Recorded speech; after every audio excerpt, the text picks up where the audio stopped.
Disney Illusion Island turned out better than I was expecting, even though I'm the sort of player that's pretty much guaranteed to like anything Metroidvania. Going into Illusion Island, I knew that thanks to its focus on appealing to a wider audience, it probably wasn't going to be the sort of Metroidvania I usually enjoy. In that, at least, I was right, and yet I ended up enjoying the game anyway. It's not the standout experience that'll rank among the genre's greats by any means, but it has quite a lot going for it, with a few elements in particular that make it surprisingly a unique experience.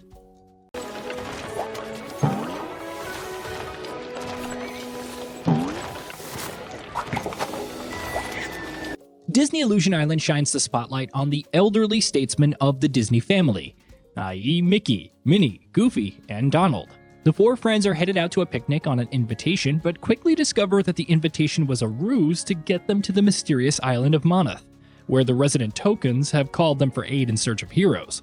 What starts out as a picnic quickly turns to a quest to recover 3 tomes from thieves scattered in different parts of Moneth, in order to prevent some sort of guaranteed disaster for the island and its denizens.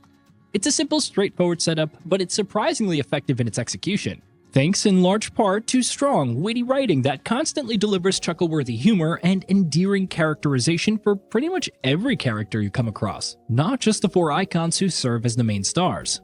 TBD. Wait, are those placeholder words or the actual words? Yes.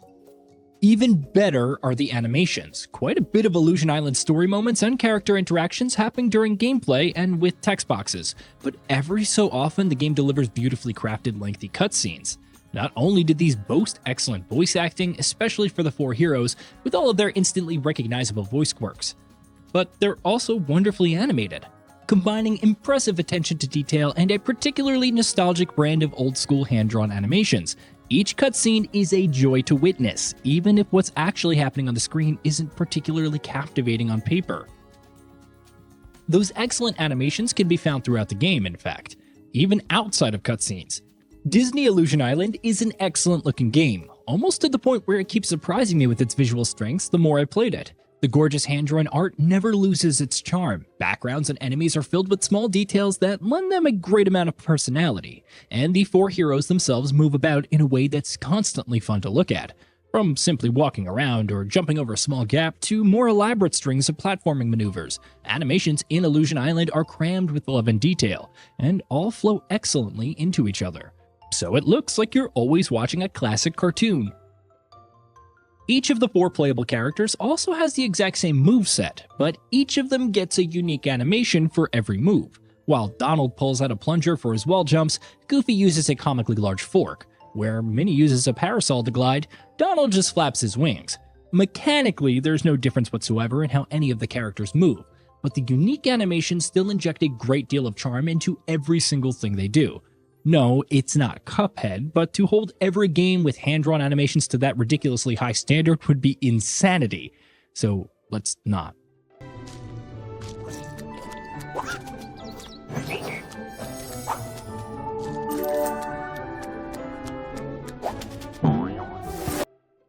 When it comes to the actual gameplay, Disney Illusion Island is much less remarkable, even if it remains enjoyable the entire time, especially once you're past the opening section where your moveset is limited to just a single jump. Being a Metroidvania, Illusion Island slowly doles out new movement abilities and then lets you get to previously inaccessible areas. With moves like double jump, wall jump, ground pound, grappling hook, and the like, the game isn't particularly inventive in the abilities and power-ups that you unlock, but it manages to make them interesting nonetheless thanks to how it implements those mechanics.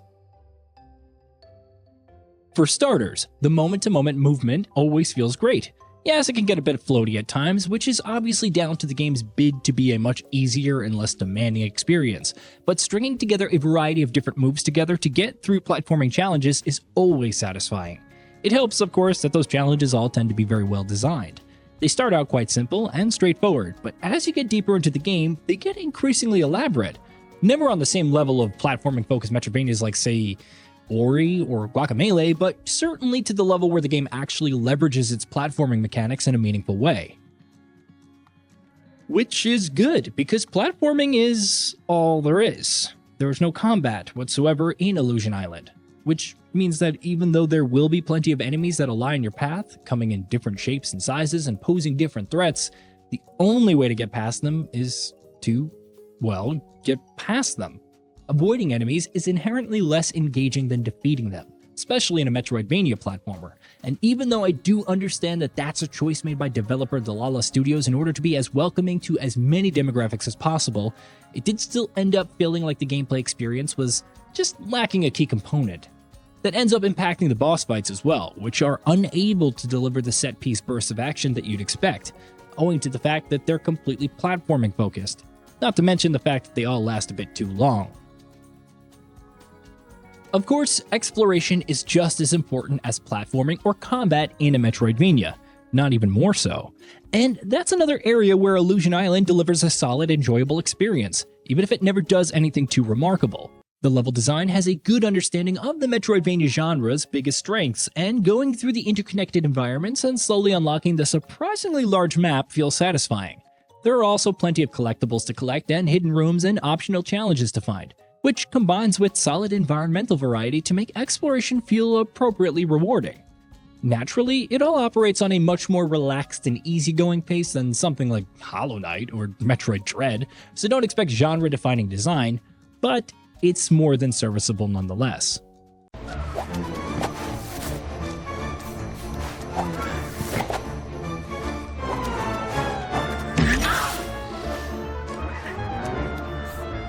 If those are the sort of expectations that you're going into Disney Illusion Island with, there's almost no way that you're not going to have a good time, on at least some level. It's a Metroidvania platformer, yes, but it's much more easygoing and relaxed than the sort of games that you'd ordinarily associate the category of games with. It's bursting with charm, whimsy, and personality, and delivers consistently fun platforming. Even if it never really delivers something on a gameplay level that you'll be thinking about days after you've wrapped up its 6 to 8 hour adventure, as a whole, it's an easy game to recommend to all players, regardless of skill level or familiarity with the genre. Hey, did you know that we at GamingBolt upload new videos every day? Stick around, drop a like, subscribe, and hit that bell, and let us know what kind of content you'd like to see in the future with a comment below.